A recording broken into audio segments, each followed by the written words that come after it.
South Korea have reestablished communication. That's something that's music to China's ears. Now, for nearly 2 years, South Korea called the North every day twice, but no one picked up. And finally, North Korea returned the call. Later, Kim Jong-un ordered the hotline to be opened. South Korea says the two talked for 20 minutes the first time and worked out technical issues. And North Korea called again later to say, let's call today. Now, China responded to this landmark event saying it supports a dialogue.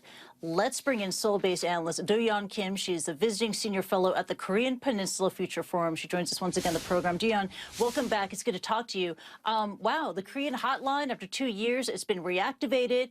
How significant is this event? Well, this event surely is meaningful, and yeah, it's significant because, like you said, inter-Korean communications have been resumed. This is the most that they've ever talked in years. So it's a positive situation.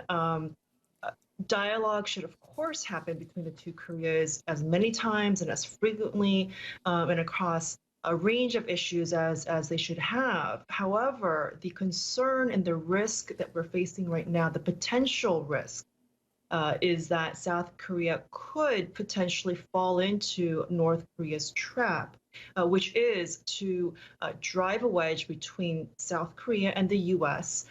And to trap South Korea in a way, in a situation in which Seoul will have to give North Korea exorbitant amounts of concessions and potentially cause tensions and even a rift, which North Korea wants, with Washington.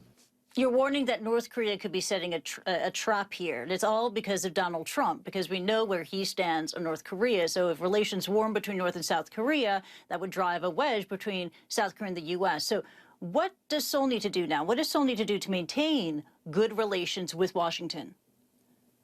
Sure. So what's critically important is because we can foresee these potential traps and landmines, so to speak, along the way going forward, what Seoul can do and what Seoul and Washington both can do is to prevent falling into those traps. So that would entail better and more communication between Seoul and Washington, which a lot of people know that has not been so good so far between the allies. And more closer coordination between Seoul and Washington as well in terms of their policy approach, their next moves going forward, having Seoul keep Washington in the loop every step of the way, informing Washington about the situation on the ground as it evolves in its dealings with the North, and also keeping Washington fully informed and about its intentions going forward and its objectives. But one thing that I would have to note that this tactic by the North of trying to drive a wedge between the allies really is decades old. It actually dates back to the beginning of the North Korean regime's establishment. This has been one of the many objectives the North has tried to achieve and has not yet achieved so far. Yeah, and before we get too far ahead of ourselves, talking about driving this wedge between South Korea and the U.S. and a thawing of relations between Seoul and Pyongyang, I mean, what are the prospects for talks between North and South Korea? Because we've been here before, haven't we? I mean, Kim Jong-un made previous overtures to South Korea. He did it in his New Year's address in 2015. Seoul offered high-level talks under then-President Park Geun-hye. Nothing happened. So could nothing happen again?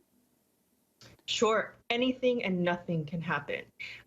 Whenever we're dealing with North Korea, particularly when it deals with inter-Korean dialogue, inter-Korean communications and cooperation, exchanges, the whole works.